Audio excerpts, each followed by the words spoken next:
আসসালামু আলাইকুম রহমতুল্লাহি ওবারাকাতু। আমার প্রবাসী বন্ধুরা, আপনারা কেমন আছেন? আলহামদুলিল্লাহ, আমি ভালো আছি।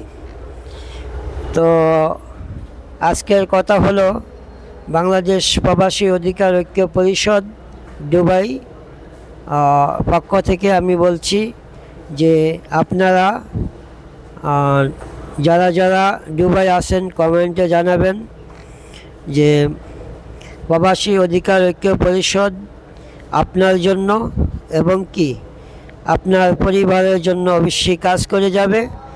বাংলাদেশ প্রবাসী অধিকার ঐক্য পরিষদ দুবাই শাখা বলছি যে আপনারা ইনশাআল্লাহ যারা যারা প্রবাসী আছেন, দুবাই প্রবাসী এবং বাংলাদেশের আপনার 1,50,00,000 রেমিটেন্স ফাইটার সবাই এই ভিডিওটা দেখবেন।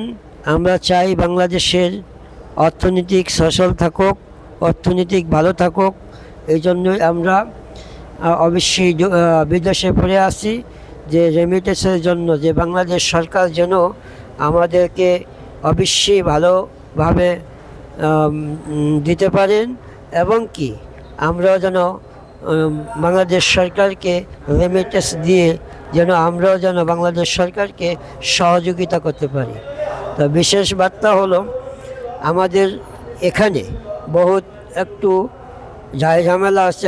আমরা বাংলাদেশের সরকারের কাছে অনুরোধ করব যে আপনি অবশ্যই দুবাই সফরে আসবেন।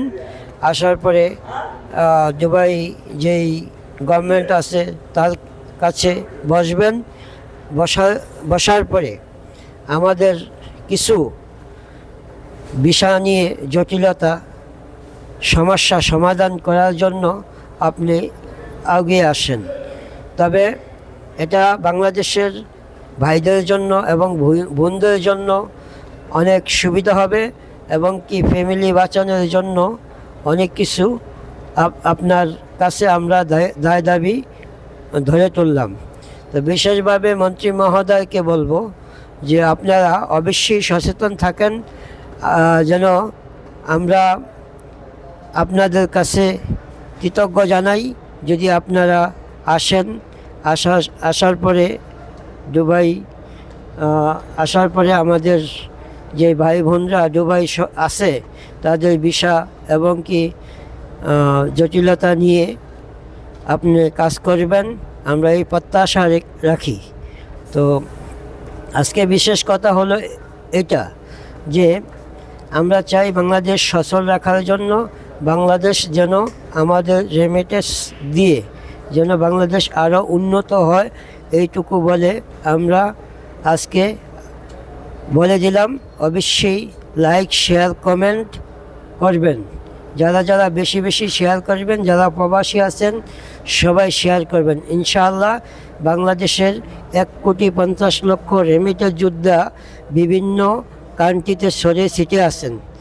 সবাই যারা প্রবাসী আছেন এবং দেশে আছেন সবাই অবশ্যই শেয়ার করে ভিডিওটা দিবেন, যেন আমাদের মন্ত্রী মহোদয়ের কাছে যান, যেন আমাদেরকে রেমিটেন্স পাঠাইবার এবং সুযোগ করে দেন এবং কি আমাদের বিশাল জটিলতা এবং যারা আছেন তাদেরকে সমাধান দিয়ে এখানে অবশ্যই আমাদেরকে বৈধভাবে যেন আমরা রেমিটেন্স দিতে পারি বাংলাদেশে। এই প্রত্যাশা রেখে আমি আমার বক্তব্য শেষ করলাম। আসসালামু আলাইকুম ওয়া রাহমাতুল্লাহি ওয়া বারাকাতুহু।